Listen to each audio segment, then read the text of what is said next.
I'm going to do a quick video on the DC power from the batteries to the house side for somebody that's having some issues.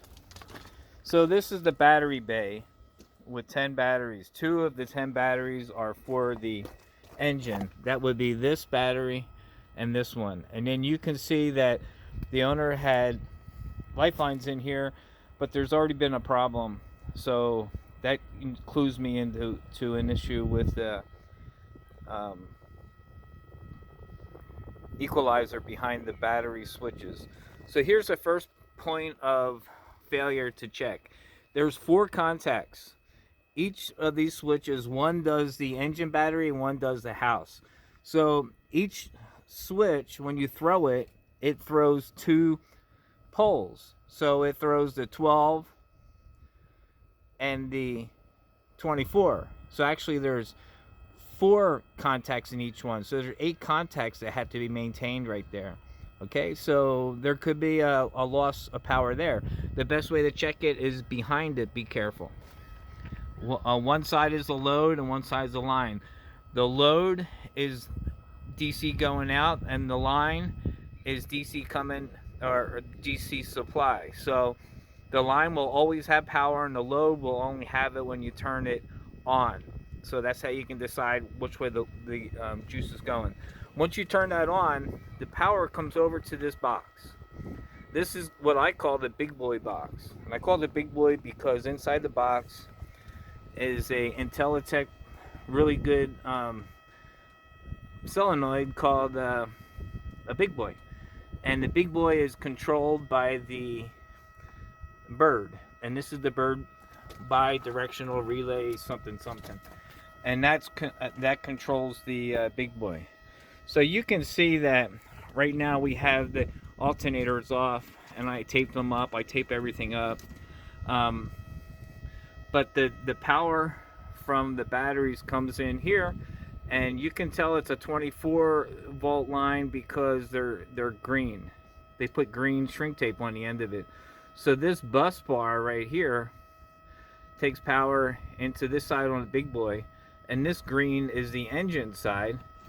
You can follow it up to here, and so that's probably the engine battery line coming from the battery switch. So you make sure that there's 12 volts, there's 24 volts all across here, and that each one of these has 24 volts going in. And then the same over here. Make sure that there's 12 volts here at each one, and there's 12 volts across here. You see that red and green. And then the same thing over here. So there's 13 of these fuses. 24, 24, 12, 12, 12, 24. Okay, and these are a couple relays. I believe this was added for the refrigerator third inverter. So from here, when all these are good, the power comes over to the DC bay. So the DC bay is bay 2 on this side. We did some work in here. So inside the DC bay, you'll notice at the top are a bunch more fuses. Inside here, inside there is a fuse. So you have to check the output, the input of all those. There's 2 fuses on the end that are uncovered. So the bottom copper piece of metal or strap is a bus bar, so that connects all the fuses together. So make sure that there's power there. And then notice there's a green wire. So that wire is the one that powers what I've moved over here to the DC converter. Okay, so the DC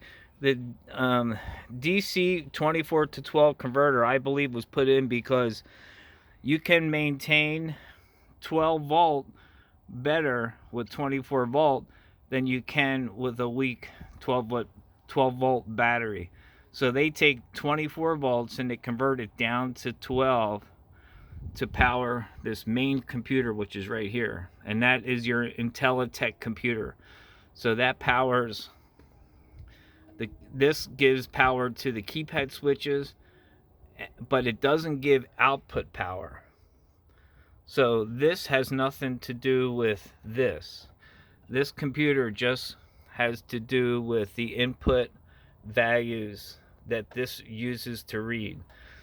So in other words, this is the pilot computer that tells this unit down below how to send power, and according to what keyboard input it gets. Okay, so driver's bay number 1 is this bay. And this is also another multiplex system with a bunch of fuses. This bay has a Dynex multiplex that Bluebird and a lot of ambulances and buses put in. And you'll notice that there's a bunch of, there's no big fuses in here, but there's a bunch of fuses that come off of that main line. Okay, and those 2 blue things are the PRX modules. Okay, so I'm going to stop it here and send it.